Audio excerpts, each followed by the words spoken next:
আলহামদুলিল্লাহ সুম্মা আলহামদুলিল্লাহ ওয়া আম্মা বা'দ।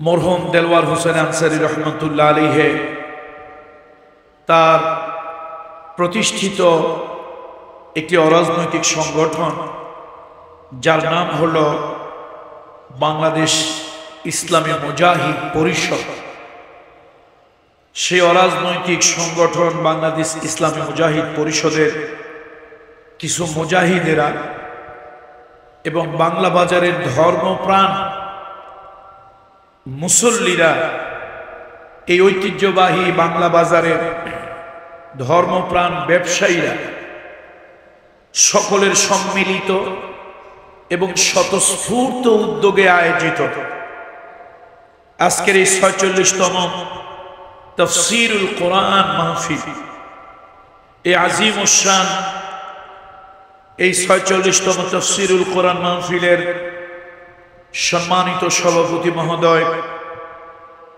আমাদের অত্যন্ত শ্রদ্ধাভাজন ব্যক্তিত্ব বসন্তবাগ ইসলামিয়া ফাজিল মাদ্রাসার সাবেক অধ্যক্ষ মহোদয়, এবং এই যে আজকের যে মসজিদ বাংলা বাজার বাইতুল আমান জামে মসজিদের সম্মানিত খতিব মহোদয় আলহাজ হযরত মাওলানা আব্দুল শহীদ সাহেব হাফেজাহুল্লাহ, আমাদের উস্তাদকে আল্লাহ তাআলা দীর্ঘ সুস্থ নেক হায়াত আল্লাহ তাআলা দান করুন।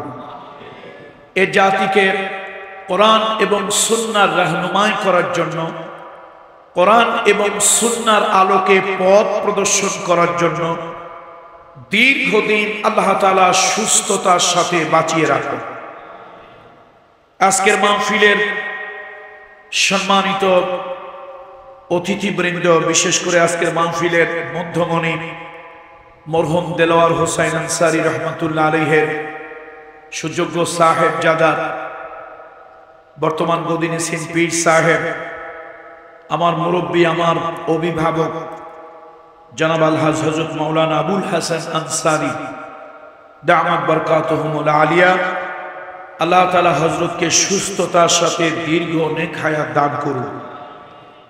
আজকের মাহফিলে এই অঞ্চলের রাজনৈতিক, সামাজিক, ধর্মীয় এবং সাংস্কৃতিক অঙ্গনের গণ্যমান্য স্বনামধন্য ব্যক্তিবর্গ, বাজারের সর্বস্তরের ব্যবসায়ীবৃন্দ, আমার ভালোবাসার যুব সমাজ, পর্দার আড়ালের সম্মানিতা মা ও বোনেরা, আমি সকলের প্রতি শ্রেণী মোতাবেক শ্রদ্ধা, ভালোবাসা ও স্নেহ জ্ঞাপন করছি। আসুন আমরা সকলে রব্বে কারিমের দরবারে বিনয়ের সাথে শুকরিয়া আদায় করি, পড়ি আলহামদুলিল্লাহ। আমি কিন্তু এখন নোয়াখালী থেকে খুব বেশি দূরে নয়, একদিকে নোয়াখালীর জামাই আর একদিকে হলো এখন নোয়াখালীর হাফ বাসিন্দা। আপনারা অনেকেই জানেন যে আমি একটা ইউনিভার্সিটি করার জন্য একটি জায়গা নিয়েছিলাম নোয়াখালীর সুবর্ণচরে, ৫ একর ৪০ শতক জায়গা নিয়েছিলাম। সারা দুনিয়ায় করোনা প্যান্ডামিক, করোনা ডিজাস্টারের পরে সারা পৃথিবীতেই কিছুটা অর্থনৈতিক মন্দা এবং নানান ধরনের প্রতিকূল পরিবেশ সৃষ্টি হয়েছে। তো এবং দেশের পলিটিক্যাল সিচুয়েশনও মাঝে মাঝে হঠাৎ করে গরম হয়ে যায়। এক কথা, একটা ইউনিভার্সিটি করার মতো যেই ধরনের এনভায়রনমেন্ট থাকা দরকার সেটা অনুকূলে না থাকার কারণে আপাতত জায়গাটা খালি রাখি নাই। একটা তাহফিজুল কোরআন এবং একটা নুরানি মাদ্রাসা দিয়ে জায়গাটায় কার্যক্রম চলতেছে আলহামদুলিল্লাহ। তো ওই দৃষ্টিকোণ থেকে আমি নোয়াখালীর অর্ধেক বাসিন্দা, মানে অর্ধেক নাগরিক। প্রতি মাসে এই মাদ্রাসার টানে, এই প্রতিষ্ঠানের টানে প্রতি মাসে আমাকে 2 বার 4 বার 5 বার আসতে হয়। কিন্তু আসলে এত ব্যস্ততার মধ্যে আমার সময় কাটে যে আমি অনেক ভালোবাসার মানুষদের সাথে চাইলেও দেখা করতে পারি না। বিশেষ করে আমার ছাত্র জীবনে অসংখ্য প্রোগ্রাম আপনাদের বাংলা বাজার, আমিন বাজার, কেন্দুরবাগ, চাঁদ কাশিমপুর, এই অঞ্চলগুলি আমার ছাত্র জীবনের অসংখ্য প্রোগ্রাম হয়েছে। আল্লাহ একটা ভালোবাসার মানুষকে স্মরণ করছি, মরহুম হযরত মাওলানা কামাল হোসেন সাহেবকে। অত্যন্ত ভালোবাসতেন। আল্লাহ তাআলা তাকে জান্নাতের উচ্চ মাকাম দান করুন। দোয়া করি আমাদের জয়নারায়ণপুর ফাজিল মাদ্রাসার অধ্যক্ষ সাহেব, আল্লাহ তাআলা তাকে জান্নাতের উচ্চ মাকাম দান করুন। এই মানুষটা কামাল উদ্দিন সাহেব বসন্তবাগ মাদ্রাসার সাবেক উপাধ্যক্ষ মহোদয় ছিলেন। আল্লাহ, উনি যে এত বড় একটা উপাধ্যক্ষ, আর আমি হইলাম ছাত্র, অর্থাৎ ওনার মতো আমার মতো ছাত্ররা ওনার মতো উস্তাদের কাছে পড়ে। সেই সময় উনি আমার সাথে যে ব্যবহার করেছেন,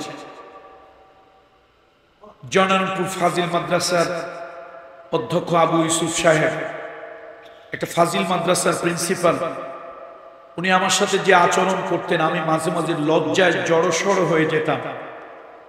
উনি আমাকে স্পষ্ট বলতেন, আপনি লজ্জা পাবেন না, আমি সম্মান আপনাকে করছি না, টেকেরহাটের মরহুম আল্লাহর ওলিকে করছি। ছিলেন আপনাদের অঞ্চলে আলেমদের মধ্যে একজন উল্লেখযোগ্য আলেম, খুব মাহের,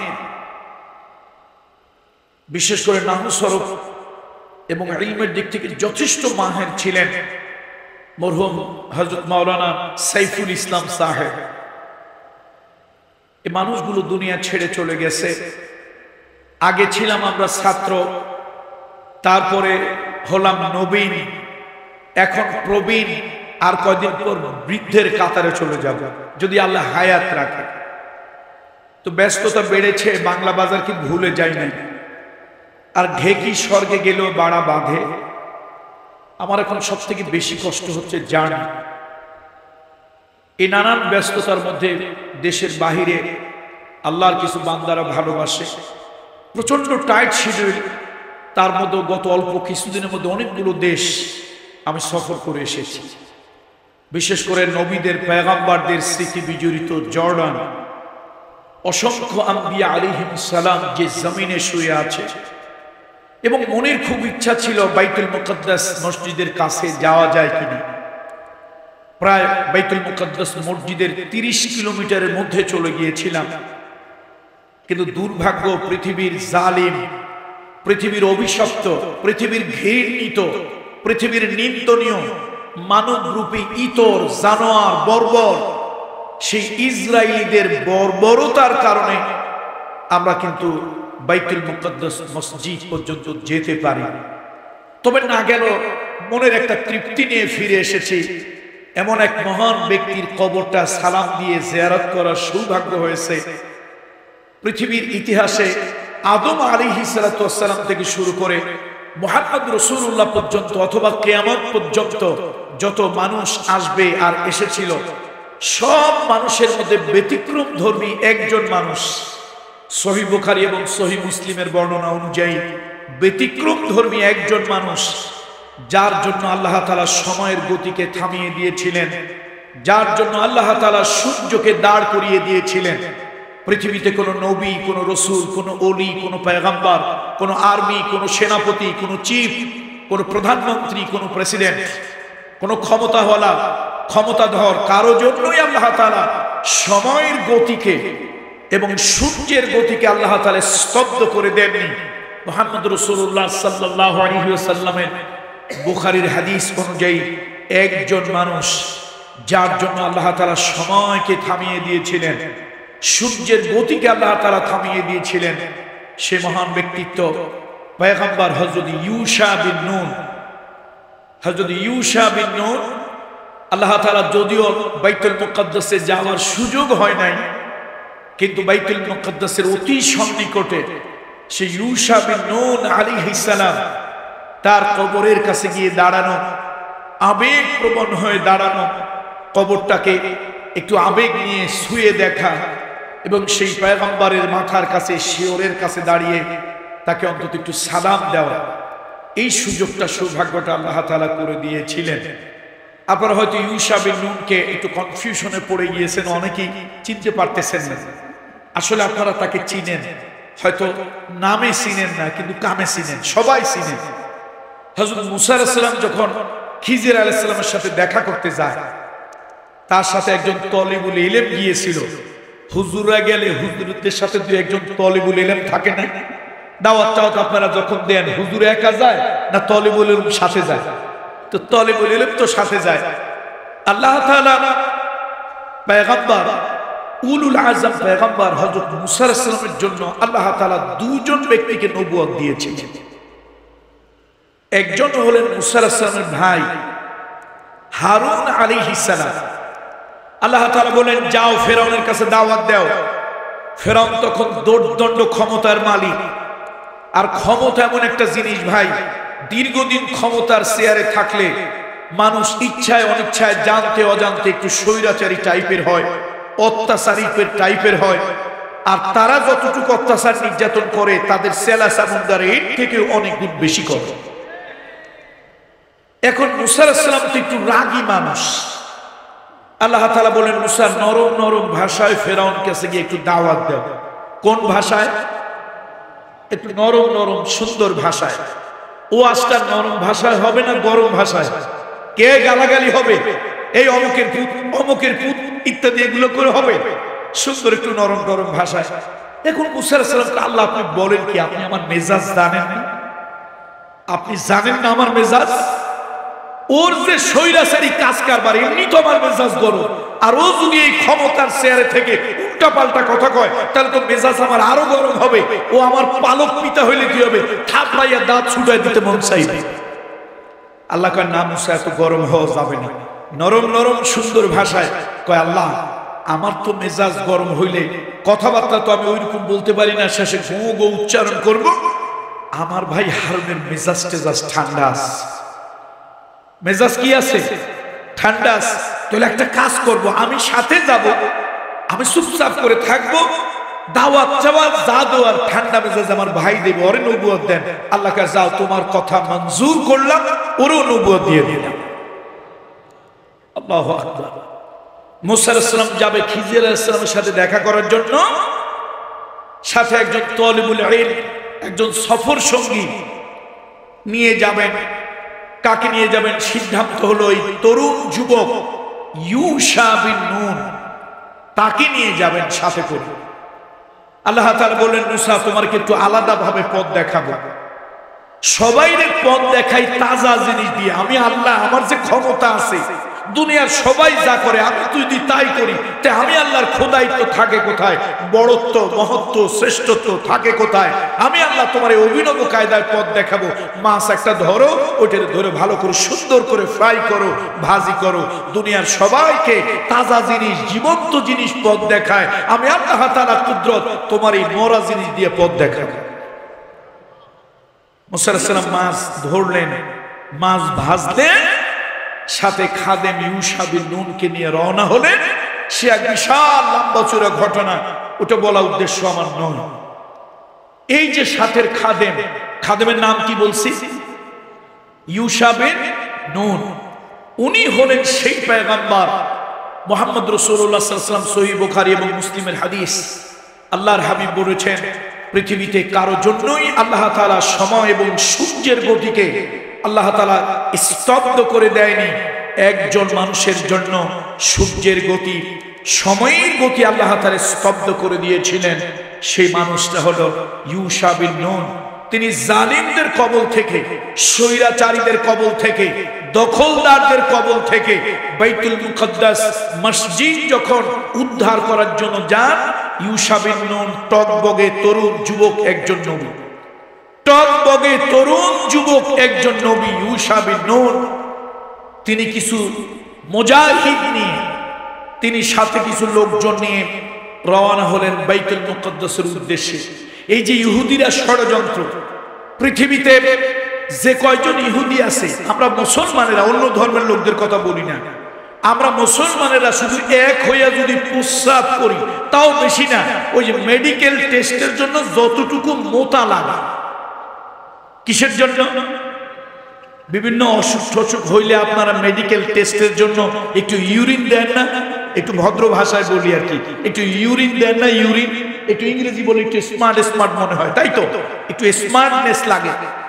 এই মেডিকেল টেস্ট করার জন্য আপনারা যে ইউরিন দেন এই ছোট্ট একটা ডিব্বার মধ্যে অথবা কাঁচের জারের মধ্যে, ছোট্ট, সারা পৃথিবীর 150 থেকে 250 কোটি মুসলমান শুধু এতটুক যদি প্রস্রাব করে, ইসরায়েলের এই পৃথিবীর যত অভিশপ্ত ইহুদি আছে সেই প্রস্রাবে হাবুডাবু খাইয়া আটলান্টিক মহাসাগরের মতো ভেসে ওরা আরেক জায়গায় চলে যাবে। কত ঠিক কিনা বলে?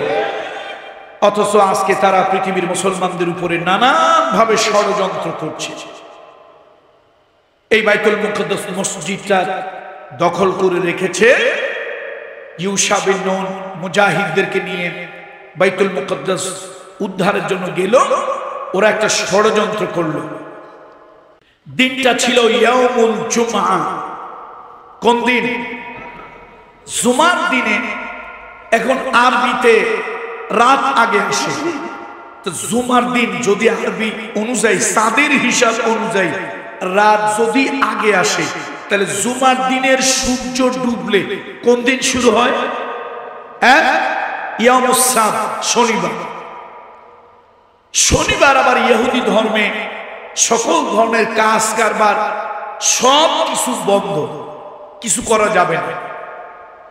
ইউশা বিন নুন মুজাহিদদেরকে নিয়ে যখন বাইতুল মুকদ্দাস দখলের চূড়ান্ত পর্যায়ে চলে গেল, শত্রু থেকে উদ্ধার করা, ওরা চিন্তা করলো এই একটা সুযোগ, ষড়যন্ত্র না করলে এদের হাত থেকে আমরা বাইতুল মুকদ্দাসকে দখল করে রাখতে পারবো না। তারা নানান তাল বাহানা শুরু করলো, খেলা যেন বিলম্বিত হয়, খেলা যেন বিলম্বিত হয়, রেফারি যেন আজকের মতো খেলা শেষ বাঁশি ফুটিয়ে দেয়। আর সূর্য ডুবে গেলেই তো ইয়াউমুস সাbt, শনিবার, কাজ কারবার সব বন্ধ। আক্রমণ করলে বলবো কেমন নবী তুমি, আল্লাহর নিষিদ্ধ দিনে তুমি যুদ্ধ করো, আমরা ওই ফাঁকে লোকজন জোগাড় করে রবিবার একটা ফাইনাল খেলা দেখাবো। আল্লাহর পয়গম্বর ইউশা বিন নুন বুঝে ফেললো ষড়যন্ত্র, যে তারা ইচ্ছে করে কাল বিলম্ব করছে, সময় ক্ষেপণ করছে। আকাশের দিকে তিনি হাত তুলে বলেন, ও আল্লাহ, আমি মুজাহিদদেরকে নিয়ে তোমার এলায় কালিমাতুল্লাহ, আল্লাহ তোমার দ্বীনকে বিজয় করার জন্য, এই জালিমদের হাত থেকে মসজিদকে উদ্ধার করার জন্য, তোমার ওয়াহদানিয়তের ঘোষণা দেওয়ার জন্য আমি এই লোকজন নিয়ে এসেছি জিহাদ করার জন্য মুজাহিদদেরকে নিয়ে। আজকে যদি সূর্য ডুবে যায়, আমার অটোমেটিক যুদ্ধ বন্ধ করে দিতে হবে, অস্ত্র গুটিয়ে নিয়ে যেতে হবে। রবিবার দিন হয়তো এই শক্তি নিয়ে আর পুনরায় যুদ্ধ করা কঠিন হয়ে যাবে। আল্লাহ তাআলা তোমার কাছে এই গোলামের ফরিয়াদ, তোমার এই মুজাহিদদের জন্য তুমি সূর্যকে দাঁড় করিয়ে দাও, সময়ের গতিকে স্তব্ধ করে দাও। আল্লাহু আকবার। মুহাম্মদ রাসূলুল্লাহ সাল্লাল্লাহু আলাইহি সাল্লাম বলেছেন, এই মুজাহিদদের জন্য আল্লাহ তাআলা সূর্যের গতিকে স্তব্ধ করে দিলেন, সময়ের গতিকে আল্লাহ তাআলা স্তব্ধ করে দিলেন, এবং যুদ্ধ চলতে থাকলো। ওরা দেখলে সর্বনাশ, বেলা আজকে আর ডোবে না, বেলা আজকে আর চালাকি যা করছিল কোনো চালাকিতে কাজ হয় না। শেষ পর্যন্ত ভেড়া, ছাগল, কুকুরের মতো লেজ গুটিয়ে পালাতে হলো। বাইতুল মুকদ্দাস আল্লাহর পয়গম্বর ইউশা বিন নুন এবং তার অধীনস্থ মুজাহিদদের কাছে গেল। এই যে আল্লাহ তাআলার কাছে একটা শুকরিয়া যে সেই মহামানব, সেই মহান ব্যক্তির কবরের কাছে গিয়ে দাঁড়াতে পারলাম।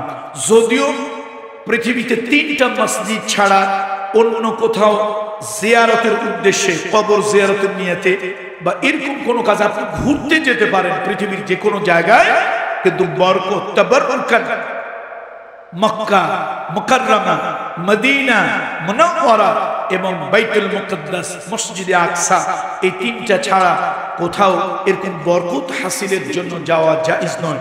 যেহেতু আমরা বাইতুল মুকদ্দাসের দেশেই রওনা হয়েছিলাম, কিন্তু সেখানে তো যাওয়া সম্ভব নয়, আমরা কাছাকাছি একজন মহান পয়গম্বরের কবরের কাছে গেলাম, দাঁড়িয়ে আসলাম। এই কথাগুলি বলার উদ্দেশ্য আমি যে অনেক জায়গায় ভ্রমণ করতেছি তা নয়, আপনাদেরকে বোঝানো আমার ব্যস্ততা। আমি আপনাদের এখানে আসছি ঢাকা হয়ে, মাহফিল যারা নেয় তারাও যথেষ্ট চালাক। আমাকে দাওয়াত দেওয়া হয়েছে খুলনার পাশে মাহফিল। তো আমি ঢাকা থেকে খুলনার পাশে গেছি। আল্লাহ, খুলনা থেকে প্রায় 100 কিলোমিটার দূরে, অর্থাৎ ইন্ডিয়ার যে বসিরহাট তার অপোজিটে সুন্দরবনের মধ্যে, এই 100 কিলোমিটার জার্নি করার পর তারপর 45 মিনিট ট্রলারে সুন্দরবনের ভিতরে গিয়েছি। মাহফিলের স্থানে গিয়ে পৌঁছেছি রাত 11টায়। এখন একজন বক্তা এই বিশাল জার্নি করে রাত 11টায় পৌঁছাইয়া কি ওয়াজ করতে পারে? এরপরে রাত 1:30টায় মাহফিল শেষ করেছি, আবার ট্রলারে উঠেছি। ইন্ডিয়ার বর্ডার সুন্দরবন, এখান থেকে গোপালগঞ্জে এসে ফজরের নামাজ পড়েছি। এরপরে ঢাকা থেকে আসলাম আপনাদের নোয়াখালী। তো কথা বুঝতে পারতেছেন, কণ্ঠটা অনেকটা ধরে গেছে। আর আমি ভয় পাচ্ছিলাম যে বাংলা বাজারের লোকেরা না বলে যে হুজুর বাংলা বাজারে মাহফিল নিলেই গলা ভাঙে যায়, এই ভয়ে আসি। যা হোক, আসলে এটা আল্লাহ তাআলার ইচ্ছা, আমরা চাইলেই সবকিছু করতে পারি না। আমি কালামুল্লাহ শরীফের 25 নম্বরে সূরাটার নাম হলো আল ফুরকান, আল ফারকু বাইনাল হাক্কি ওয়াল বাতিল, সত্য এবং মিথ্যার মধ্যে পার্থক্য করে যে ফুরকান, কোরআনুল কারীমের 25 নম্বর সূরা। এই সূরা থেকে 2 টুকরা আয়াতে মুকাদ্দাসা, আয়াতে কারিমা তেলাওয়াত করেছি। আল্লাহ তাআলা তৌফিক দিলে তাফসীর নয়, এই আয়াতের আলোকে, আয়াতকে সামনে রেখে কিছু কথা আমার ভালোবাসার মানুষ, আমার প্রিয় মানুষ, আমার এক সময়ের ভালোবাসার জায়গা বাংলা বাজার। এমন কোন বছর নাই, এমন কোন বছরের 2-4-5 বার নাই যে বাংলা বাজার আশেপাশে মাহফিল করি নাই। সুবহানাল্লাহ। আমার টাকেরাটের মরহুম আল্লাহর ওলির সাথে সেই ছোটবেলায় যখন আমার কাশেম ভাই আমাকে কোলে নিতেন, আবুল কাশেম ভাই, আল্লাহ তাআলা তাকে লম্বা হায়াত দান করুন, উনি আমাকে কোলে নিয়েছেন। সেই সময় মরহুম পীর সাহেব রহমাতুল্লাহ আলাইহির সাথে এই এলাকায় এসেছি। উনি ইন্তেকালের পরে, মুন্তাকিল হওয়ার পরে ছাত্র জীবনে অসংখ্যবার এসেছি। একটা সত্য কথা বলে ফেলি, যদিও অপ্রিয়, আমাদের দেশে আল্লাহর একটা গজবের নাম হলো রাজনীতি। আমাদের দেশে আল্লাহর একটা গজবের নাম কি? এটা সত্য কথা, যদি আপনারা অপছন্দ করেন করেন। এই রাজনীতি আল্লাহর গজব কেন বললাম? এই রাজনীতির কারণে মায়ের পেটের ভাই ভাই সম্পর্ক ছিন্ন হয়ে যায়। রাজনীতি নিয়ামত হওয়া দরকার ছিল, কিন্তু এটা একটা আল্লাহর গজব। পাশাপাশি 2 দোকানদার একজন আরেকজনের জানের শত্রু হয়ে যায়। এই রাজনীতির কারণে একই বাড়ির মানুষ একজন আরেকজনের উপরে মারমুখী হয়। এই রাজনীতির কারণে মানুষ মানুষের ইজ্জত সম্মান ভুলে গিয়ে পিতৃতুল্য মুরব্বী, বাপের বয়সী মুরব্বী, ওস্তাদের মতো মুরব্বীদের গায়ে হাত তোলে। কিসের কারণে বলেন তো? সুতরাং এই রাজনীতিটা আমাদের অনেকের ভালোবাসা নষ্ট করেছে। এই বাংলা বাজার, এই কিছু অশুভ রাজনীতি, আপনারা দল করেন, অসুবিধা নাই, যে দল করেন, মানুষ হিসেবে ভিন্ন মত তো থাকতেই পারে। কি বলেন? মানুষ হিসেবে মানুষের ভিন্ন মত থাকতে পারে না? আচ্ছা, এখানে আপনারা যারা বসেছেন সবার গায়ের শার্ট বা পাঞ্জাবির রং কি একরকম? Different kinds, different colour. তাহলে বোঝা গেল এখানে এতগুলো মানুষ, সবার জামা যদি একরকম হতো আমরা বুঝতাম সবার চয়েস একরকম, কি তাই না? কালার ভিন্ন হওয়ার কারণে বোঝা যায় মানুষের চয়েস ভিন্ন। আমি যখন ঢাকা বিশ্ববিদ্যালয়ের ছাত্র, তখন আমি একটা বই পড়েছিলাম, জগৎ বিখ্যাত পর্যটক আল্লামা ইবনে খালদুন, তার একটা জগৎ বিখ্যাত বই আছে আল মুকাদ্দিমা।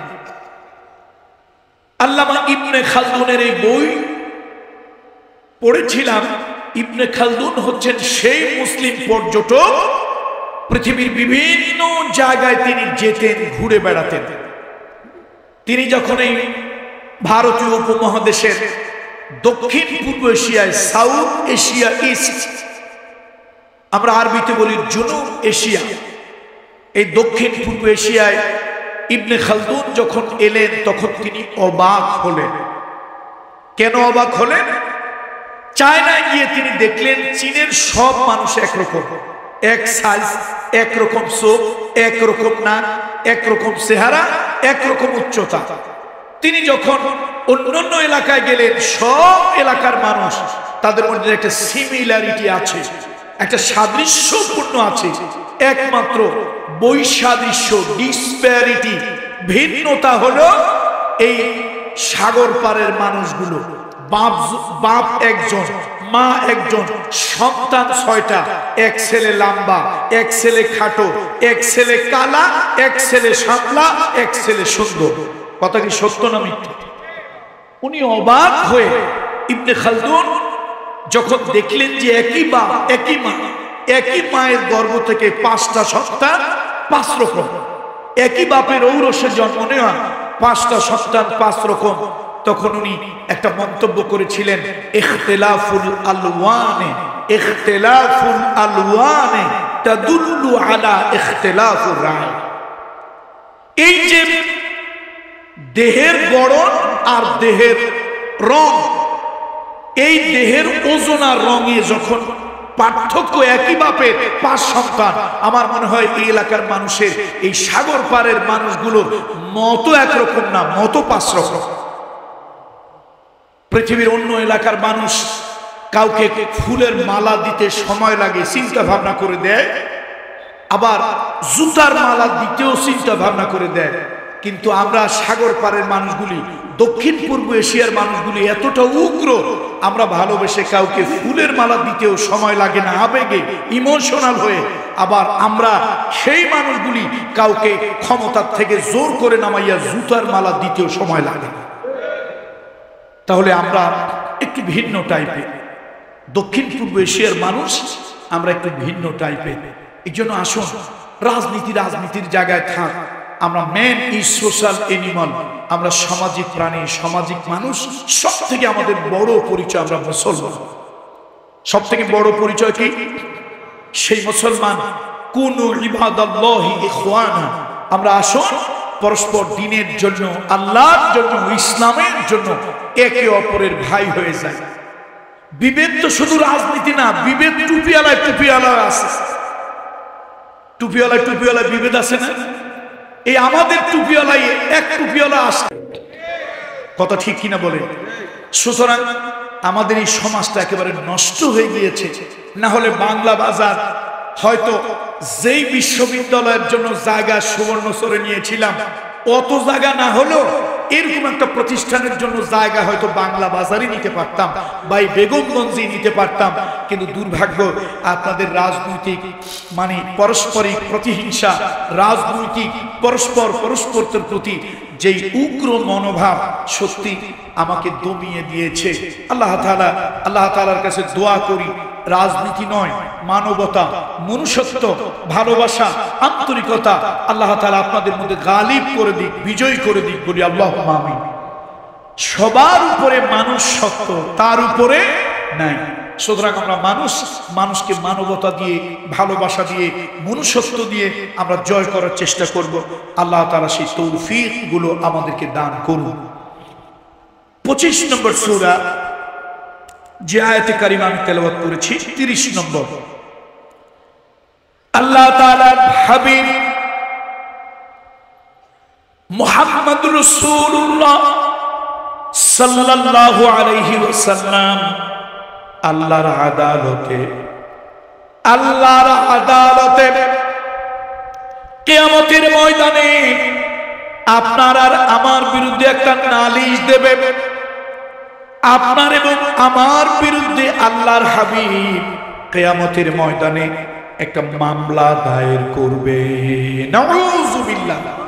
মামলাটা কি? وقال الرسول يا ربي إن قومي اتخذوا هذا القرآن মাহজুরা। আয় আল্লাহ তাআলা, আমার এই জাতি তোমার এই কোরআনকে পরিপূর্ণভাবে ত্যাগ করেছিল, কোরআনকে বাদ দিয়েছিল। আল্লাহর আদালতে নালিশ রহমতের নবী মুহাম্মদ রাসূলুল্লাহ আপনার বিরুদ্ধে, আমার বিরুদ্ধে দেবে। আমার বাংলা বাজারের বেগমগঞ্জের ভাইদেরকে বলি, হৃদয় থেকে আবেগ নিয়ে, ভালোবাসা নিয়ে বলি, এই দুনিয়ার বাদী যত শক্ত হয় মামলা তত কঠিন হয়। বলেন তো আমার সাথে সবাই, বাদী যত কঠিন হয় মামলা তত, অথবা বাদী যত শক্ত হয় মামলা তত। মামলার মেরিট আছে, ধারা আছে, কিন্তু বাদীটা হলো দুর্বল, এই মামলার রেজাল্ট ভালো আসবে। বাদী কি একটু কথা বলেন না আপনারা, বাদী কি দুর্বল, মামলার মেরিট আছে, এই মামলায় সে দারুণ বিচার পেতে পারে, কিন্তু বাদীটা দুর্বল হওয়ার কারণে তার বিচার পাওয়ার আশা।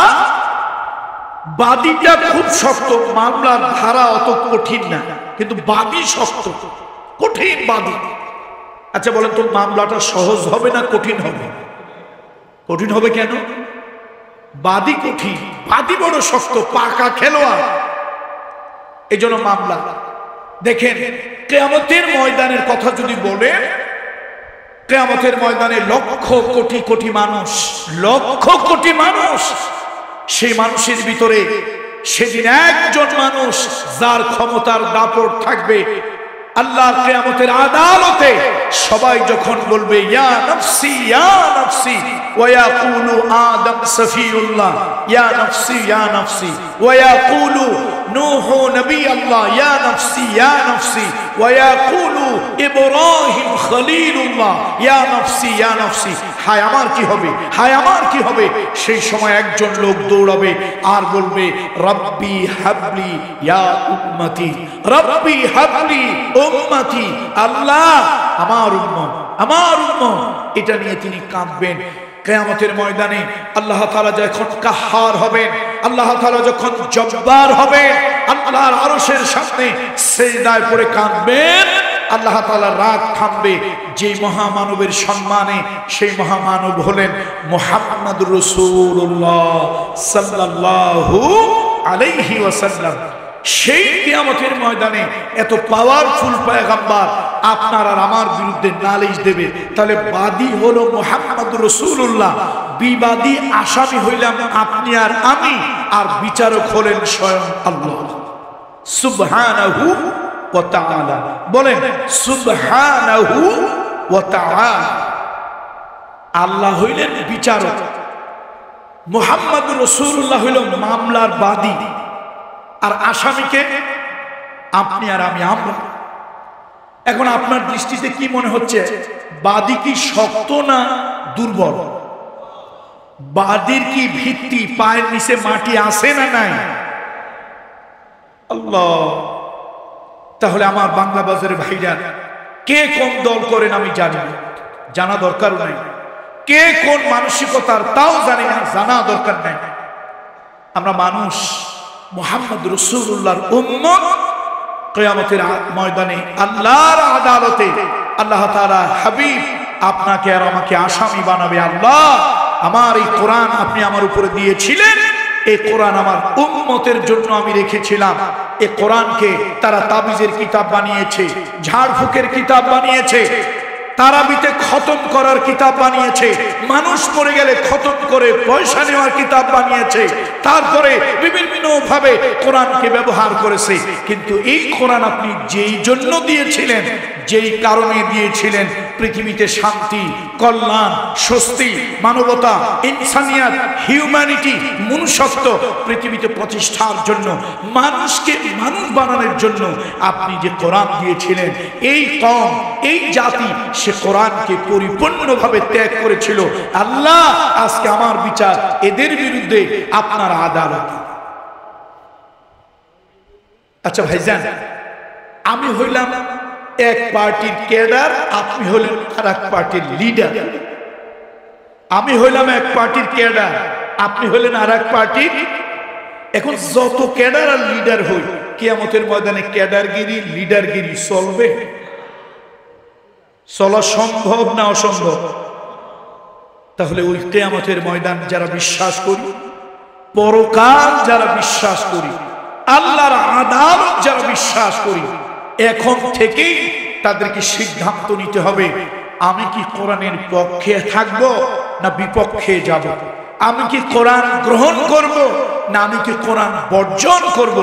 আমি কি এই কোরআনকে আমার জীবন চলার পথে সমাধান হিসাবে নেব, নাকি এই কোরআনকে আমি শুধু তাবিজের কিতাব আর সুমা খাওয়ার কিতাবে গ্রহণ করব? কি হিসাবে করব? কোন হিসাবে কোরআনকে নেব? আসুন, দুর্ভাগ্য দুঃখ আমাদের জন্য এই কোরআন দিয়ে আমরা আমাদের জীবনের কোন মোড় পরিবর্তন করাতে পারলাম না।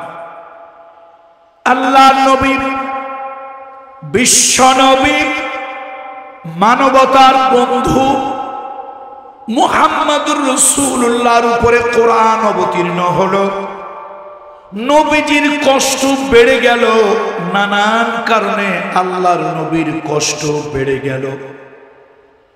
আল্লাহর নবী ক্লান্ত পরিশ্রান্ত হয়ে গেলেন। আরশে আজিম থেকে আল্লাহ তাআলা জানাই দিলেন, কোরআন শরীফের মধ্যে আল্লাহ সূরা দিলেন, তাহা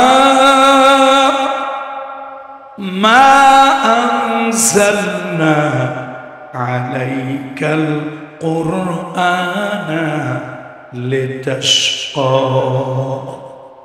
তাহা মা আনজালনা আলাইকাল কুরআনা লিতাশকা। হাবিব, বন্ধু, এই কোরআন আপনার উপরে এই জন্য অবতীর্ণ করি নাই, কোরআন আপনার কষ্টের কারণ হবে, মুসিবতের কারণ হবে, সেই জন্য কোরআন দেই নাই। কোরআন দিয়েছে, কোরআন আপনার ভাগ্যের পরিবর্তন করে দেবে। আজকে মুসলমান এই কোরআনের কথা বলে না, কোরআনের কথা বলতে চায় না। আজকে প্রশাসনের কাছে বড় দুঃখ করে বলি, এই গত মাহফিলে সেই সুন্দরবনের মধ্যে প্রশাসনের লোকজন আসছে। তারা আসছে মাহফিল বন্ধ করে দেবে। গণ্যমান্য লোক, উপজেলার চেয়ারম্যান, স্থানীয় চেয়ারম্যান লোকজন আসছে, মাহফিল বন্ধ করে দেবে। আমি আর আমির হামজা বক্তা। তো এখন আমি প্রশাসনের লোকদেরকে, সব দলীয় লোকদেরকে বললাম, আপনারা একটু বসেন, আমি 10টা মিনিট কথা বলব। আপনারা তো আমার কথা শুনবেন না, আমি আপনাদেরকে একটু কথা শোনাব। তখন তাদেরকে সামনে নিয়ে বললাম, ভাই, কিয়ামতের ময়দানে আল্লাহর আদালতে কি জবাব দেবেন? দেশে ক্যাসিনো হয়, জুয়া হয়, যাত্রা হয়, নানান ধরনের উল্টাপাল্টা কাজ কারবার হয়। আপনারা সেগুলি বন্ধ করে দেওয়ার জন্য এত তৎপরতা দেখান না। আপনাদের মাথা যত গরম, তাফসীর মাহফিল শুনুন। কোন মাহফিল? আমি বললাম, দেখেন, তাফসীরটা আপনাদের দৃষ্টিতে তাফসীর মাহফিলের রাজনীতি হয়, এছাড়া আর কি বলেন তো? এই রাজনীতির কথাটা যদি বাদ দেন, তাহলে তাফসীর মাহফিলে খারাপ কিছু হয়, একটা কথা কি কারো জবাব দিয়ে বের হতে পারবে? সবাই চুপ করে আছে। আমি বললাম, না, আপনারা বলতে পারবেন না। যেখানে অন্য খারাপ কিছু হয়, শুধু একটা বলবেন, তাফসীর মাহফিলে, কোরআনের তাফসীর মাহফিলে কি হয়?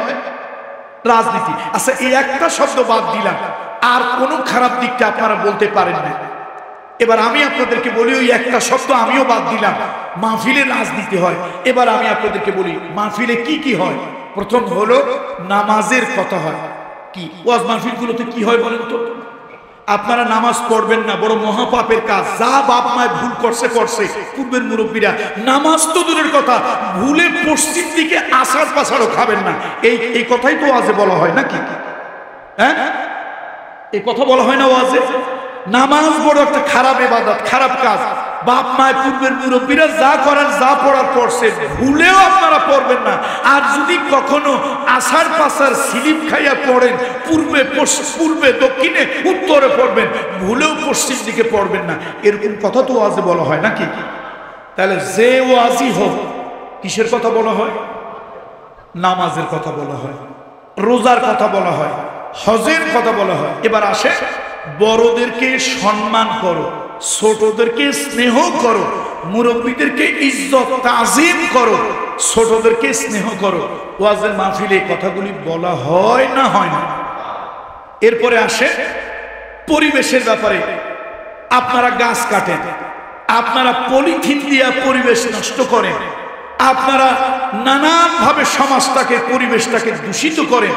ওয়াজ মাহফিলে পরিবেশের ব্যাপারে কথা বলা হয়।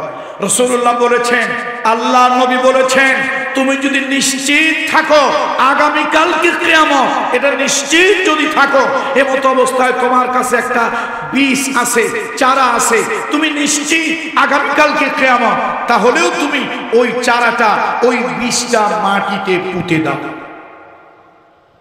এই যে পরিবেশের এত সুন্দর কথা, এই কথাগুলো ওয়াজ মাহফিলে হয়। মায়েরা শরীরটা ভালো রাখার জন্য, টাইট ফিট রাখার জন্য বাচ্চাদেরকে দুধ খাওয়ায় না, কোলে নেয় না। কুত্তার বাচ্চা কোলে নেয়, মানুষের বাচ্চা কোলে নেয় না, চাকর বাকর দিয়ে পালায়। এই যে মাতৃদুগ্ধ, ব্রেস্ট ফিড, এটা যে সন্তানের জন্য উত্তম আদর্শ খাদ্য, এগুলি ওয়াজে হয় নাকি হয় না? ছেলে পেলেগুলি যেন উশৃঙ্খল না হয়, বাবা, ইয়াবা, মদ, গাঁজা এগুলো যেন না ধরে, সে কথাগুলি কোথায় হয়? ওয়াজে হয়। আচ্ছা, এবার আপনি গুনে গুনে দেখেন তো, আপনার ভাষায় শুধু রাজনীতিটার কথা বাদ দিলে ওয়াজ মাহফিলে খারাপ হয়? হ্যাঁ বলে হুজুর, খারাপ তো হয়। আরে খারাপ হয়, তাহিরির ওয়াজে ঝাঁকা নাকা জিকির হয়। তাহিরির ওয়াজ ছাড়া ঝাঁকা নাকা জিকির তো সব জায়গা হয় না, হয় নাকি?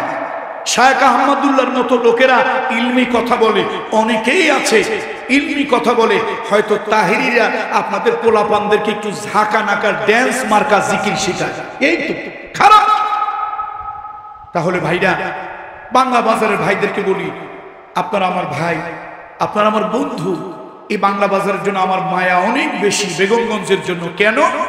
আমার মরহুম ওয়ালেদ সাহেব, টেকেরহাটের মরহুম আল্লাহর ওলি, ইন্তেকালের পূর্বে আমি ছোটবেলায় সর্বপ্রথম যখন একটু একটু বুঝ হয়, প্রথম এসেছি এই নোয়াখালীতে এবং প্রথম এসেছি আপনাদেরই অঞ্চলে।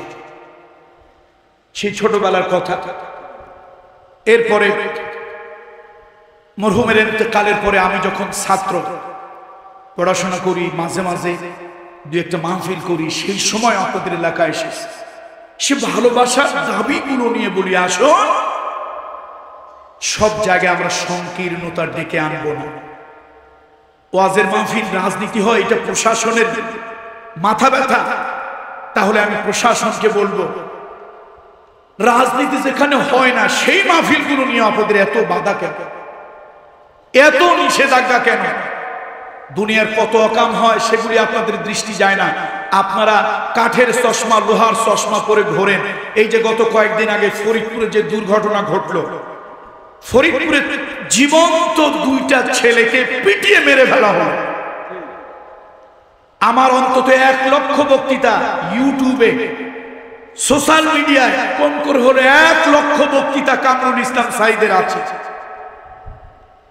আমি আল্লাহর শুকরিয়া আদায় করি, মরহুম আল্লাহর ওলি, টেকেরহাটের আল্লাহর ওলি, আমার কোনো ইলমের যোগ্যতা নাই। টেকেরহাটের মরহুম আল্লাহর ওলির দোয়া, 17 বছর বয়সে আমি স্টেজে উঠেছি, আজকে জীবনের 52 বছর। আমার অন্তত লক্ষ বয়ান আছে। আমি কোনোদিন সাম্প্রদায়িক উস্কানি দেই নাই, আমি কোনোদিন অন্য ধর্মের মানুষের উপরে উস্কানি দিয়ে কথা বলি নাই। আমার কারণে বাংলাদেশে একদিনের জন্য কোথাও সাম্প্রদায়িক সম্প্রীতি নষ্ট হয় নাই। আমার কারণে কোথাও ধর্মে ধর্মে কোনোদিন কোনো জায়গায় আগুন লাগে নাই, কোনো ধরনের মারামারি হয় নাই। বরং নাসিরনগরে, ব্রাহ্মণবাড়িয়ার নাসিরনগরে যখন হিন্দু মুসলিম দাঙ্গা হয়েছে, সেই দাঙ্গায় আমার বক্তব্য হিন্দুরা নিয়েছে, ওখানে বিশাল হিন্দু জনগোষ্ঠী আছে। পরের বছর আমার যখন মাহফিল, বিশাল তফসির, প্রশাসন আমাকে মাহফিল করতে দেবে না। এলাকার হিন্দুরা গিয়ে বলেছে যে গতবার যে হুজুরটা আসছিল তিনি তো তাদের কোরআন হাদিস দিয়ে ওয়াজ করেছে, কিন্তু কোরআন এবং হাদিসে অন্য ধর্মের মানুষের প্রতি যে সম্প্রীতি, সহনশীলতা, আমরা সেই হুজুরকে চাই। মুসলমানরা যদি না করায়, আমরা পয়সা দিয়া এইরকম ওয়াজ দিয়ে আমরা সে কথা শুনব। তাহলে বলেন, সাম্প্রদায়িক উস্কানি যদি আমরা দিতাম, ভিন্ন ধর্মের লোক আমাদের মাহফিলে এসে কখনো বসতো? বলেন বসতো? বসতো না। বন্ধুরা আমার, কুমিল্লায় যখন পূজা মণ্ডপে কোরআন শরীফ রাখা নিয়ে মণ্ডপ ভাঙা হলো, গন্ডগোল হলো, সারা বাংলাদেশ নয় গোটা এশিয়ার ভিতরে একটা টান টান উত্তেজনার সৃষ্টি হলো। সেই সময় সাম্প্রদায়িক সম্প্রীতি নিয়ে সিরাজগঞ্জের ঐতিহ্যবাহী বাহেলা খাতুন আল আমান মসজিদে আমি যে বক্তব্য দিয়েছি, সারা দুনিয়ায় কয়েক কোটি মানুষ সারা পৃথিবীতে আমার সে বক্তব্য দেখেছে। আওয়ামী লীগের অনেক বড় এমপি, উপজেলা চেয়ারম্যান, প্রশাসনের ডিজিএফআই, এনএসআই, গোয়েন্দা সংস্থার অনেক লোক আমার নাম্বার সংগ্রহ করে আমাকে রাতে দিনে সমানে ফোন করেছে, অ্যাপ্রিসিয়েট করেছে। আপনার যে কোরআন হাদিস দিয়ে সাম্প্রদায়িক সম্প্রীতির ব্যাপারে আপনি যে কথা বলেছেন, আমরা আপনাকে ধন্যবাদ না দিয়ে পারছি। তাহলে আমরা সাম্প্রদায়িক উগ্রতা ছড়াই না। আমরা যদি গন্ডগোল লাগাতাম তাহলে ভিন্ন ধর্মের লোকেরা আমাদের থেকে কোনো নিরাপত্তা লাভ করতো না। এখনো আমার এলাকায় আমি কোনো মাহফিল করলে আমার এলাকায় হিন্দু সম্প্রদায়ের লোকেরা আমার মাহফিল শোনার জন্য আসে। হিন্দু নিয়ে বৌদ্ধ নিয়ে আমার কোনো ভয় নাই। আমার ভয় মুসলমানের ঘরে জন্মগ্রহণ করা কিছু মালাউনদেরকে নিয়ে। ভয় কাদেরকে নিয়ে? মুসলমানের ঘরে কিছু মালাউনের পয়দা হয়েছে, এগুলা মুসলমান নামধারী কিন্তু আল্লাহর দ্বীনের দুশমন। এগুলো ওরা নামে মুসলমান। প্রশাসনকে বলি, আপনারা কথায় কথায় ভাই তাফসীর মাহফিল বন্ধ করতে চান, রাজনীতির ছোট্ট একটা বিষয় বাদ দিলে ওয়াজ মাহফিলে এমন কোন দিক পাবেন না যেখানে পরিবেশের, মানুষের, বন্ধনের, নৈতিক চরিত্রের, মাদকের বিরুদ্ধে সব সময় ভালো কথা হয়, ভালো কাজ হয়। কিন্তু দুর্ভাগ্য, এই ভালো জিনিসগুলি আপনারা দেখেন না। আপনারা শুধু রাজনীতির দোহাই দিয়া মাহফিল হইলি, ক্যাসিনো হচ্ছে, জুয়া হচ্ছে, উলঙ্গ নাচ যাত্রা হচ্ছে, এগুলো নিয়ে প্রশাসনের ব্যথা নাই। কত জায়গায় কত পোলাপানের কাছে অস্ত্র আছে, ডাকাতি করতেছে, এগুলো নিয়ে আমার দেশের প্রশাসনের, গোয়েন্দা, পুলিশের মাথা ব্যথা নাই। যত মাথা ব্যথা তাফসীরুল কোরআন। ফরিদপুরে জীবন্ত দুইটা মুসলমানের সন্তানকে হিন্দুরা যে উগ্রতা দেখিয়ে তারা যেভাবে পিটিয়ে পিটিয়ে হত্যা করলো যে মানুষগুলোরে, আমার দেশের প্রশাসন, মুসলমানেরা একটা প্রতিবাদ করতে গিয়েছে। আমার দেশের পুলিশের আর কোনো ভাষা নাই, ভাষা একটা, ভাষার নাম বন্দুক, ভাষার নাম গুলি। এই উগ্রতা আপনারা কোথায় পেলেন? কোথায় পেলেন? মানুষ তার ধর্মীয় অনুভূতিতে আঘাত লেগেছে, তার ভাই মরেছে, একটু প্রতিবাদ করতেই পারে। আপনারা ফাঁকা গুলি ছোড়েন, ভয় দেখান, কাঁদানো গ্যাস নিক্ষেপ করেন, কথায় কথায় গুলি করা, কথায় কথায় ধর্মীয় আবেগের বিরুদ্ধে অস্ত্র ধরা, এগুলি মোটেই ঠিক নয়। সুতরাং আজকে বলবো, আসুন রাজনীতি ভুলে যাই, রাজনীতি ভুলে যাই। আমরা মুসলমান। দিন শেষে আপনার পরিচয় মুহাম্মদুর রাসূলুল্লাহর উম্মত, আমার পরিচয় মুহাম্মদুর রাসূলুল্লাহ উম্মত। সব মাহফিলে রাজনীতি হয় না ভাই। আর রাজনীতি যদি রাষ্ট্র সম্পর্কিত নীতি হয়, সে কথা তো কোরআন শরীফে আছে। কোরআন শরীফের 114 সূরার মধ্যে একটি সূরা হলো সূরা মুলক। সূরা মুলক মানে কি? রাজ্য, সাম্রাজ্য, সার্বভৌমত্ব। সুতরাং আসুন, আমি বাংলা বাজার আমাদের মরহুম মোখলেস সাহেবের সুযোগ্য সন্তান, আমার মরহুম আল্লাহর ওলি যাকে অত্যন্ত ভালোবাসতেন, আমার সেই পীর ভাই যিনি চট্টগ্রামে চাকরি করতেন, তার এই সুযোগ্য সন্তান আজকের মাহফিলের সঞ্চালক আমাদের মাওলানা জসিমউদ্দিন সাহেব আমাদের মাঝে যে কথাটা বললেন, আমরা চাই বাংলা বাজারে আবার তাফসীর হবে ইনশাআল্লাহ। বলেন ইনশাআল্লাহ। এখানে আমাদের রাজনৈতিক পরিচয় মাহফিল হবে না, মাহফিল হবে কোরআনের পরিচয়। কোন পরিচয় মাহফিল হবে? তবে খোসাখুচি করার জন্য 2-4টা মৌলবী থাকবে। খোসাখুচি করার জন্য কি থাকবে? কি থাকবে? মৌলবী। কিছু লোক আছে, কিছু লোক আছে আমাদের দেশে, কিছু লোক আছে সারা দুনিয়ার রকাম কুকামের টাকা তাদেরকে দিলে সব জায়েজ। ওদেরকে যদি টাকা দেওয়া হয়, পয়সা দেওয়া হয়, ওই মৌলবীরা ফেরানোর জন্য পর্যন্ত দোয়া করতে ভোলে না। এরকম কিছু মৌলবী আছে না? আছে কি না? সুতরাং এরকম 2-4টা মৌলবী হয়তো বিরোধিতা করবে।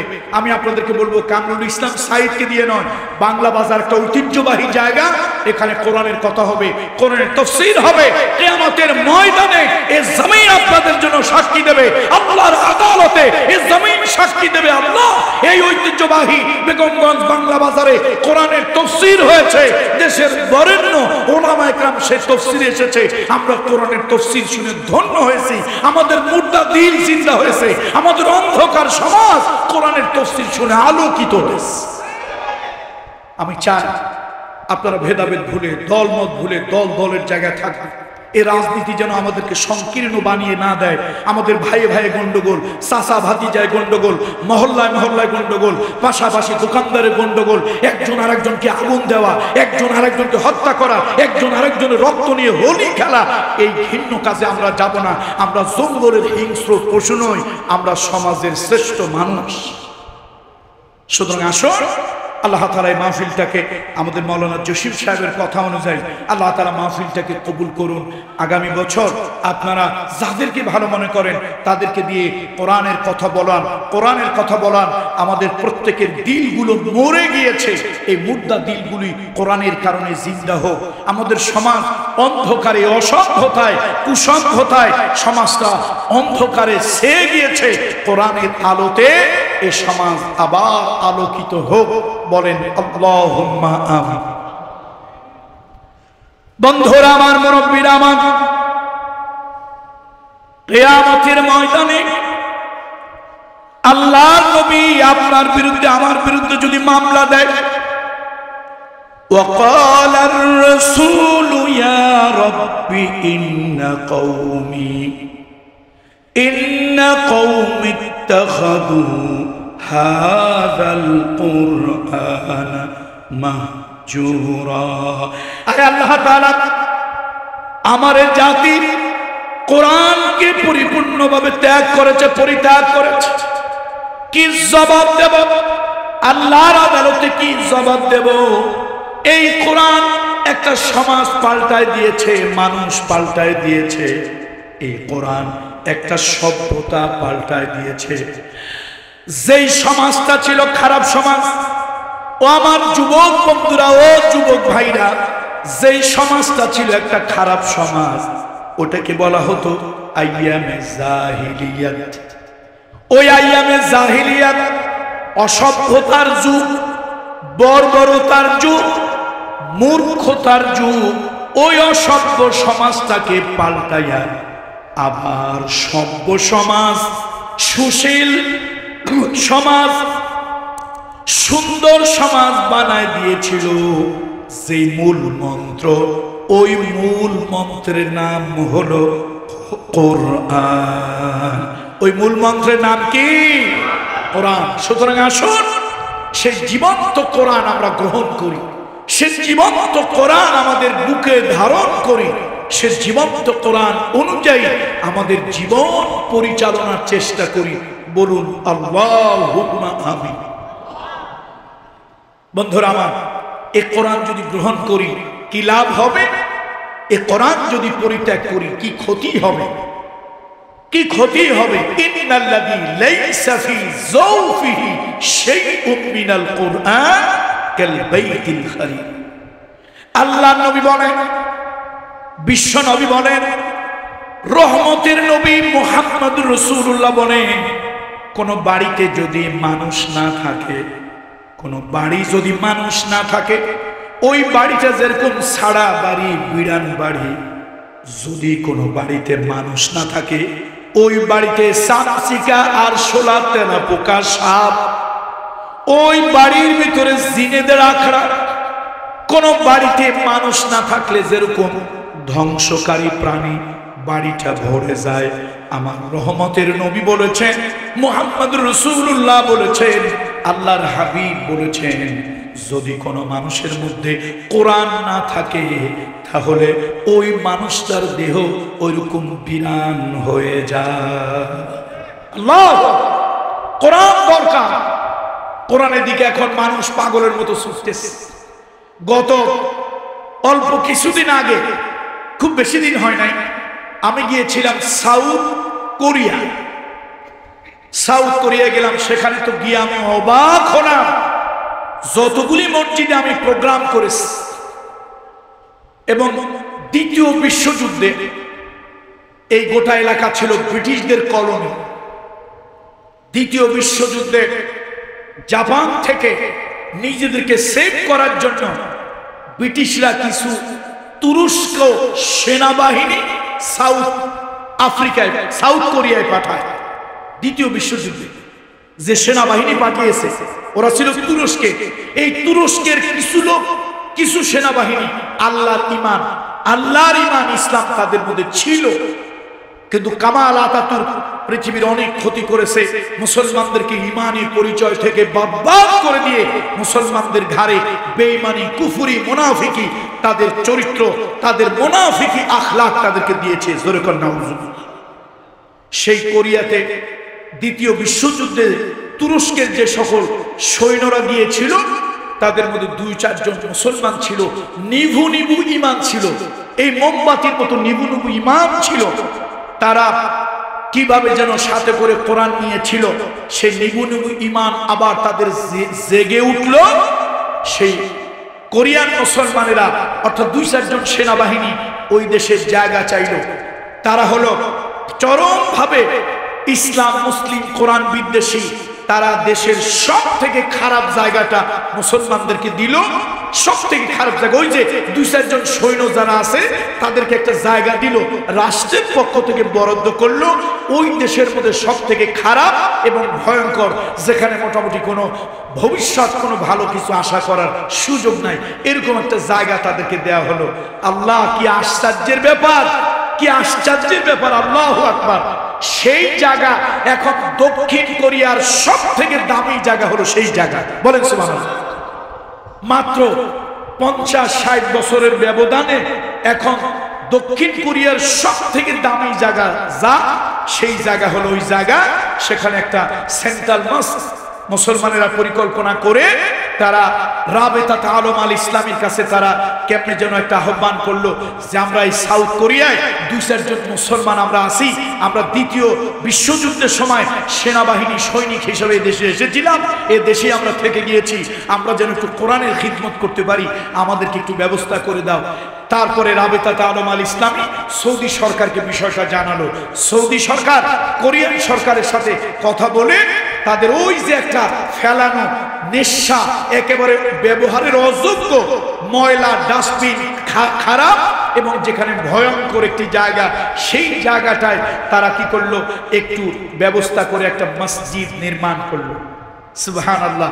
সেই মসজিদে কোরআনের নিষেধ করি না, আপনি ইসলামী সাহিত্য পড়েন, আমি নিষেধ করি না, কিন্তু কোন মসজিদে কোরআনের দর্শ হবে না, কোন মুসলমান কোরআনের দর্শ দিতে পারবে না, কোন মাহফিলে কোরআনের কথা হবে না, অন্তত মুসলমানের সমাজে এটা চিন্তা কল্পনাই করা যায় না। আমার কথা, ফাজাইলের কিতাবের আমল হোক, অসুবিধা নেই, এর দ্বারা তো মানুষ দিন বুঝতেছে, আলহামদুলিল্লাহ। কিন্তু কোরআন বাদ দিয়ে নয়। পীরের জিকিরের কথা হবে, পীরের বই তালিম হবে, অসুবিধা নাই, করেন, কোরআন হাদিসের কথা হবে, কিন্তু কোরআন শরীফকে বাদ দিয়ে, কোরআন শরীফকে এড়িয়ে গিয়ে নয়। বন্ধুরা আমার, সেই সাউথ কোরিয়ার সেই মসজিদে কোরআনের দর্শ, কোরআনের তেলাওয়াত, সেখানে মুসলমান হলো ওখানকার লোকজন। তারপরে বিশ্বের বিভিন্ন জায়গা থেকে লোকজন যেতে লাগলো। ওইখানে আমার বাংলাদেশের ছেলেপেলেরা এই কোরআনের সোহবতে গিয়া তারা যে নামাজি হয়েছে, আমি অবাক হয়ে গেলাম। তাদের কোরআন শিক্ষার ব্যবস্থা তারা করতেছে। আমি সেখানে ঘুরে ঘুরে প্রোগ্রাম করলাম, দেশের এক প্রান্ত থেকে আর এক প্রান্ত। ওখানে তো আমাদের দেশের মতো উন্নয়ন না, আমাদের দেশের উন্নয়ন একটা নির্দিষ্ট জায়গা কেন্দ্রিক, শহর কেন্দ্রিক, বিশেষ বিশেষ ব্যক্তিদের এলাকা কেন্দ্রিক। আর সেখানে উন্নয়ন হলো A to Z, সমাজের এক প্রান্ত থেকে আর এক প্রান্ত। আমি একটা প্রোগ্রাম করে আর একটা প্রোগ্রামে গেলাম, 6 ঘন্টা ট্রেন জার্নি করলাম, এত স্মুথ। আমার কাছে মনে হয় 1 গ্লাস পানি জানলার কাছে রেখে দিলে পানিটা পড়বে না, গ্লাসটা কাত হয়ে পড়ে যাবে। তো সেখানে গিয়ে জিজ্ঞেস করলাম, ভাই এই যে মানুষগুলি করিয়ে তো বাপে কাজ করে, মায়ে কাজ করে, বউয়ে কাজ করে, ছেলেমেয়েরা সবাই কাজ করে, কাজ কাজ কাজ, ওরা কাজ ফাঁকি দিতে জানে না, কাজকে ছাড়া তারা থাকতে জানে না। বললাম এত ব্যস্ততার মধ্যে কোন জাদু দিয়া এই মানুষগুলোর নামাজের দিকে আনলেন? বললো আমরা প্রথম কোরআন শিক্ষার ব্যবস্থা করেছি। কি শিক্ষার ব্যবস্থা করেছি? কোরআন শিক্ষা। আমিও দেখলাম মাশাআল্লাহ, একই মসজিদে আমি 3টা প্রোগ্রাম করলাম, আর এক মসজিদে একটা, আর এক মসজিদে একটা প্রোগ্রাম, আর এক জায়গায় গিয়ে করলাম একটা প্রোগ্রাম। আল্লাহ, আমার মন ভরে গেল, মন ভরে গেল। সেখানে কোরিয়ান মুসলমানকে পেলাম, সেই কোরআন তাকে যতটুকু বোঝানো হয়েছে সে কোরআন বুঝে ডিভোটেড হয়েছে। সে অনেক চিন্তা ভাবনা করে নবীজির জীবন শুনে বলছে আমার নাম রাখো নবীর চাচার নামে, নাম হলো আমির হামজা। কি নাম রাখছে? আমির হামজা। এই কোরআন মানুষকে কি বানাতে পারে? আমরা ধারণাই ছিল যারা সাপ খায়, ব্যাঙ খায়, কুচ্চা খায়, শুয়ার খায়, সেই মানুষগুলো যে আল্লাহ কোরআনের কারণে পরিবর্তন হতে পারে, এটা অকল্পনীয়। সে দেশের মানুষগুলোর কাছে আমার দেশের মানুষ বেনামাজিগুলো নামাজি হচ্ছে শুধু কোরআন। এই জন্য কোরআনের তালিম হওয়া দরকার, কোরআনের তফসির হওয়া দরকার, কোরআনের আলোচনা হওয়া দরকার। এই কোরআন থাকলে আপনার আমার জীবনের মূল্য আছে। এই কোরআন যদি না থাকে এই দেহটা ছাড়া বাড়ি, বিরাট বাড়ি, এই দেহটা ধ্বংসের দিকে চলে যাবে। আর কোরআন যদি থাকে এই কোরআন আমার এই দুনিয়ার সাথী হবে, কবরের সাথী হবে। এই কোরআন আমার কবরের শিওরের কাছে দাঁড়িয়ে আমাকে শাফাত করবে, আমাকে সঙ্গ দেবে। ওই অন্ধকার কবরে, ওই অন্ধকার কবরে আমি একাকী হব না, কোরআন আমার সঙ্গী হবে। আপনাদের এই বাংলা বাজারে আমি একবার তাফসীর করতে গিয়ে সূরা মুলকের তাফসীর করতে গিয়ে এই ঘটনাটা আমি বলেছিলাম, আমার স্পষ্ট মনে আছে। আপনারা যারা আমার ওয়াজ নিয়মিত শোনেন তাদেরও মনে আছে। সূরা মুলকের অনেকগুলো ফজিলত, তার মধ্যে একটি ফজিলত হলো সূরা মুলক। কোরআন তেলাওয়াতের মধ্যে অন্যতম ফজিলত মুলকের। এই মুলকের একটা ফজিলত হলো যারা কোরআন শরীফ তেলাওয়াত করবে এই লোকগুলি মারা যাওয়ার পর তাদের কবরে বিশাল বড় একটা পাখি এসে কবরের মধ্যে শুয়ে থাকবে। মুনকির নাকির ফেরেশতা এলো, মুনকির নাকির ফেরেশতা এসে দেখবে কবরের মধ্যে লাশ নাই। লাশ গেল কই? লাশ কোথায় গেল? তখন কবরের পাখি ডেকে বলবে ওই লাশ মুর্দা মাইয়ের আমার ডানার নিচে ঘুম পড়ে আছে। তখন মুনকির নাকির ফেরেশতা বলবে বের করে দাও, আমরা তাকে প্রশ্ন করব, সওয়াল করব, জবাব নেব। যদি সওয়ালের জবাব ঠিক মতো দিতে পারে জান্নাতি ফরাশ বিছিয়ে দেব, আর যদি সওয়ালের জবাব ঠিক মতো দিতে না পারে জাহান্নামের সাথে তার কবরের যোগাযোগ হয়ে যাবে। তখন ওই পাখি ডেকে বলবে শোনো, আমি যে তারে ঘুম পাড়াইছি আমার এই ঘুম ভাঙানোর ক্ষমতা কারো নাই। সুতরাং যদি তোমরা আমার সাথে কোনো বিরোধিতা করো আমার ডানার নিচে ঢুকে তাকে তালাশ করো। তবে সাবধান, তোমরা তো দূরের কথা, মালাকুল মউত আজরাইলও যদি আসে আমার ডানার নিচে খুঁজে, আজরাইল দ্বিতীয়বার আর তাদেরকে পাবে না। তখন ফেরেশতারা জিজ্ঞেস করবে এত বড় সাহস তোমার, স্পর্ধা, পাখি কে তুমি, কি তোমার পরিচয়? পাখি ডেকে বলবে শোনো, আমি হইলাম তার জীবনের ভালোবাসার কোরআন, বিশেষত আমার নাম সূরা মুলক। এই মাইয়েতের কবরে আমি আছি থাকবো, এই মাইয়েতের কবরে আমি আছি থাকবো, আর তার জন্য আল্লাহর জান্নাতের শাফাআত সুপারিশ না করে তাকে ছাড়বো না। সুবহান। এই জন্য বিশ্বনবী বলেছেন আল কোরআন হুজ্জাতুন লাকা ওয়া আলাইকা, তোমার এই কোরআন তোমার উপরে, তোমার পক্ষে অথবা তোমার বিপক্ষে দলিল হয়ে যাবে। যা হোক, আমি আপনাদেরকে কথা আর বাড়াবো না, যেহেতু আসলে আমিও খুব এই গলায় খুব কথা বলতে পারছি না, শক্ত করে শাউটিং করে কথা বলা লাগতেছে, খুব স্মুথলি কথা বলা কষ্ট হয়ে যাচ্ছে। আল্লাহ তাআলা আপনাদের আশাকে পূর্ণ করুন। দল মত নির্বিশেষে সবাই আপনাদের পছন্দের, তবে ওই হুজুর না যারা নাকি এই সমাজের বাতিলদের পয়সা হালুয়া রুটি খাওয়ার জন্য, এই সমাজের ঘুষখোর, মদখোর, সুদখোর তাদের কাছ থেকে ফায়দা লুটার জন্য যারা কখনো অন্যায় অসত্যের বিরুদ্ধে কথা বলে না, জালিমের বিরুদ্ধে কথা বলে না, তাগুতের বিরুদ্ধে কথা বলে না, ওদেরকে নয়, কোরআনের কথা যারা বলে সে যেই হোক ওই আলেমদেরকে এনে আপনারা বাংলা বাজারের ব্যবসায়ীরা প্রাণ খুলে ঈদের আনন্দের মতো আনন্দ করে আপনারা মাহফিল দেবেন, এটা আমার প্রত্যাশা। এই কোরআনের মাহফিলগুলো আছে, কোরআনের মাহফিলগুলো আছে বলেই এখনো আমাদের সভ্যতা সংস্কৃতিতে ইসলাম আছে। আমি গত কয়েকদিন আগে একটা মাহফিলে দুঃখ করে বলেছিলাম যে তাশখন্দ সমরখন্দ বুখারার ইতিহাস। যুবক বন্ধুরা আপনারা অনেকে জানেন না তাশখন্দ সমরখন্দ বুখারার ইতিহাস। সেখানে প্রত্যেক ঘরে একজন দুইজন কোরআনের হাফেজ ছিল, প্রত্যেক বাড়ি মহল্লায় হাফেজে হাদিস ছিল। অর্থাৎ হাফেজে হাদিস কাদেরকে বলে? সনদ এবং মতন, সনদ এবং মতন সহকারে যারা হাদিস মুখস্থ রাখে, লক্ষ হাদিস যাদের আয়ত্তে আছে তাদেরকে বলা হয় হাফেজে হাদিস। তাশখন্দ সমরখন্দ বুখারায় প্রত্যেক ঘরে ঘরে হাফেজের কোরআন ছিল, প্রত্যেক মহল্লায় মহল্লায় হাফেজে হাদিস ছিল। সেইখানে এই মুসলমানেরা কোরআন ছেড়ে দিয়া, আল্লাহর কোরআন ছেড়ে দিয়া আস্তে আস্তে তারা যখন সমাজতন্ত্র কমিউনিজমের দিকে ঝুঁকে পড়লো, সমাজতন্ত্র কমিউনিজম কায়েম হলো, বিশাল বড় বড় মাদ্রাসাগুলি বন্ধ হয়ে গেল, মসজিদগুলি বন্ধ করে নাট্যশালা বানানো হলো, ক্লাব বানানো হলো, মদ জুয়া তাস পাশা খেলার জায়গা বানানো হলো। এমনও মসজিদ এখনো রাশিয়ায় আছে যে মসজিদটা তালা লাগানো। দাদায় মৃত্যুর সময় বাপের হাতে চাবি দিয়েছে, বাপের মৃত্যুর সময় ছেলের হাতে চাবি দিয়েছে, ছেলের কাছে মহল্লার মসজিদের চাবি আছে, কিন্তু জুমার দিনে ওই মসজিদটা খুলে, তালাটা খুলে 2 রাকাত নামাজ পড়বে সেই সাহস হয় না। ও বাংলা বাজারের ভাইরা, বেগমগঞ্জের ভাইরা, আওয়ামী লীগের ভাই, বিএনপির ভাই, জাসদের ভাই, জাতীয় পার্টির ভাই, হেফাজতের ভাই, জামাতের ভাই, তরিকতের ভাই, তবলিগের ভাই, আলিয়া মাদ্রাসার ভাই, কওমি মাদ্রাসার ভাই, তোমার দেশে এখনো ইসলাম আছে।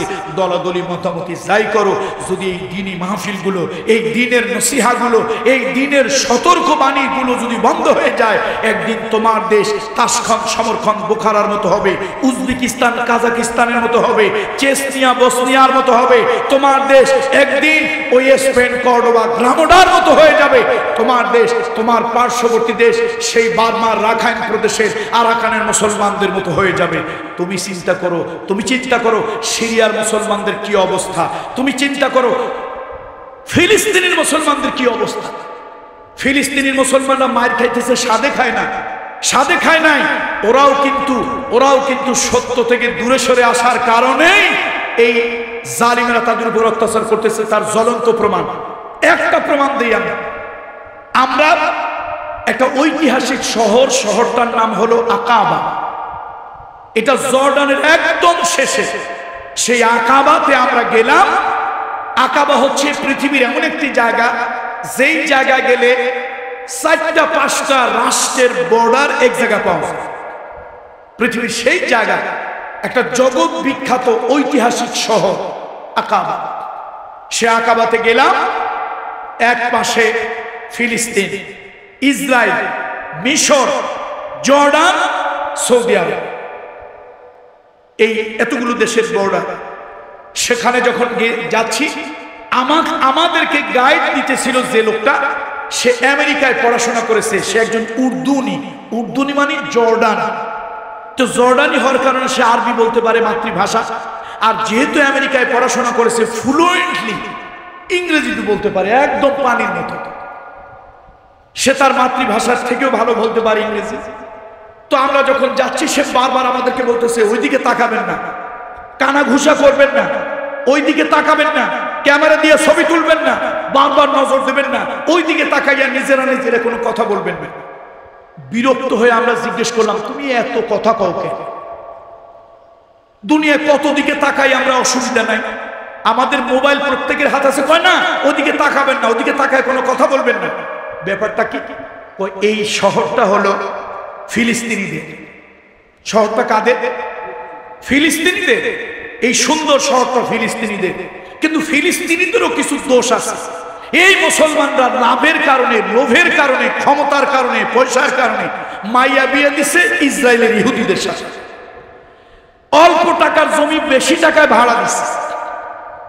তারপরে বিভিন্ন হোটেল মোটেল রিসোর্ট বানাইয়া সেখানে বিদেশি পর্যটক এনে উলঙ্গপানা বেহায়াপানা করার জন্য হোটেল বানাইয়া বেশি টাকায় ভাড়া দিছে।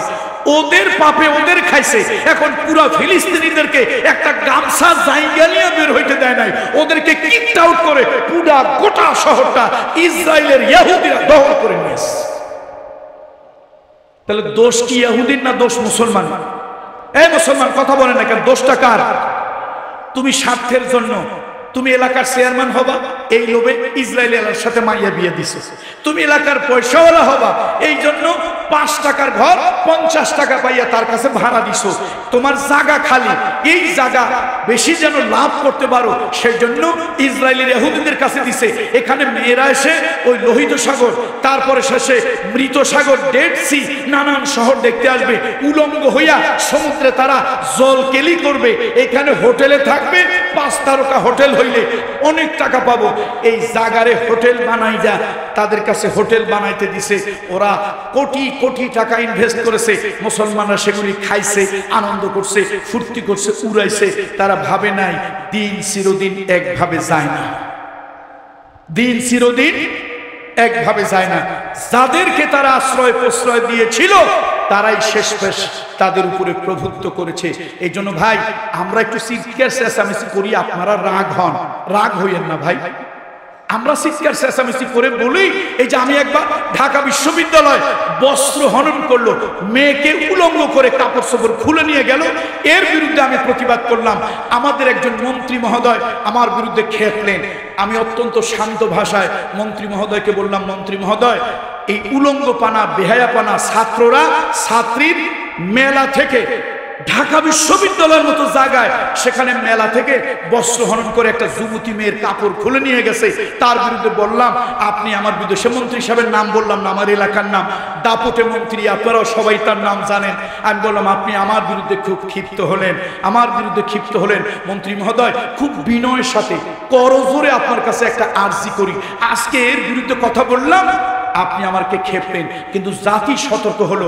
আমাদের মতো 2-4টা গুনাহগার আল্লাহর গোলাম, 2-4টা নাখানদার নবীর উম্মত, আমরা চিৎকার চেঁচামেচি করে বলেই এখনো মানুষ সমাজের এই উশৃঙ্খল পোলাপানগুলি যার তার কাপড় খোলে না, যার তার কাপড় ওই মেলায় গিয়ে 2-1টা মেয়ের খুলছে। মন্ত্রী মহোদয় আমরা যদি চিৎকার চেঁচামেচি না করি তাহলে এমন একটা দিন আসবে, সতর্ক করার কেউ নাই, চিৎকারের কেউ নাই, চেঁচামেচি করার কেউ নাই, অন্যায়ের বিরুদ্ধে কথা বলার প্রতিবাদ করার কেউ নাই। সমাজটা এমন হয়ে যাবে যে তখন আপনার মেয়েও আপনার ঘরে, আপনার বউ আপনার ঘরে নিরাপদ থাকবে না, তাদের বস্ত্র কিছু ভকাটেরা টেনে টেনে খুলবে। মন্ত্রী মহোদয় বিনয়ের সাথে বলি, রাগ করবেন না, মারবেন না, আমার বিরুদ্ধে পুলিশ লেলিয়ে দেবেন না। আমরা আপনার স্ত্রী, আপনার মেয়ের কাপড় আমরা খুলবো না। আপনার দলের লোকজন আপনার মেয়ের কাপড় খুলে শ্লীলতাহানি করবে, নিজের দলের লোক হওয়ার কারণে আপনি লজ্জায় মুখ ফুটে কিছু বলতেও পারবেন না, হয় আত্মহত্যা করবেন না হলে কলঙ্কিত চেহারা নিয়ে রাস্তায় হেঁটে বেরোবেন। সুতরাং ভাইরা সব জায়গায় আমরা রাজনীতি টেনে আনবো না। এই 2-4 জন হুজুর আমরা একটু চিৎকার চেঁচামেচি করি বলেই আলহামদুলিল্লাহ, বলেন আলহামদুলিল্লাহ, বলেন আলহামদুলিল্লাহ, এখনো সমাজটা ভালো আছে ভাই। এখনো পোলাপান মুরব্বীদেরকে একটু হইলো মানে কি, মানে না? কিন্তু এমন একদিন আসবে মুরব্বীদেরকে মুরব্বী বলেই মানবেন না, এমন একদিন আসবে আলেমকে আলেম বলেই ইজ্জত করবে না, এমন একদিন আসবে সমাজের কোনো ভারসাম্য কোনো কিছু থাকবে না। সুতরাং এই সমাজটা ভালো বানানোর জন্য আমরা মাঝে মাঝে একটু কথা বলি, চিৎকার চেঁচামেচি করি, অন্যায় অসত্যের বিরুদ্ধে কিছু প্রতিবাদী কথা বলি, আপনারা রাগ করবেন না, এগুলি আমাদের স্বার্থে নয়।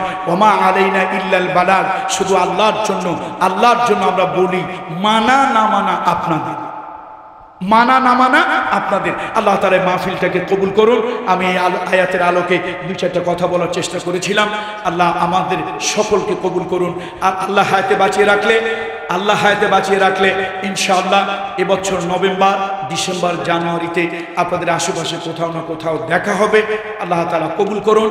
আর আপনাদেরকে বেড়াতে যাওয়ার দাওয়াত দিলাম, হয়তো যাওয়ার ভাড়া দিতে পারবো না, কিন্তু ইনশাআল্লাহ বেড়াতে পারবেন, থাকতে পারবেন, খাইতে পারবেন আমার মাদ্রাসায়। আমি ইউনিভার্সিটি যেন আল্লাহ তাআলা আমার হায়াত রাখে, আমি যেন উচ্চতর ইসলামী গবেষণার জন্য একটা ইসলামী বিশ্ববিদ্যালয়, একটা জামেআ আমি যেন করতে পারি, সেজন্য 5 একর জায়গা নেওয়া হয়েছে। আপাতত জায়গাটা খালি থাকলে খারাপ মানুষের কুদৃষ্টি ওখানে পড়বে। বিদ্যুৎ নিয়েছি, আমি রাস্তা করেছি, তো আপাতত জায়গাটা যেন খালি না থাকে। একটা তাহফিজুল কোরআন মাদ্রাসা, একটা নুরানি মাদ্রাসা দিয়েছি। আলহামদুলিল্লাহ পরিবেশ আপনাদের ভালো লাগবে।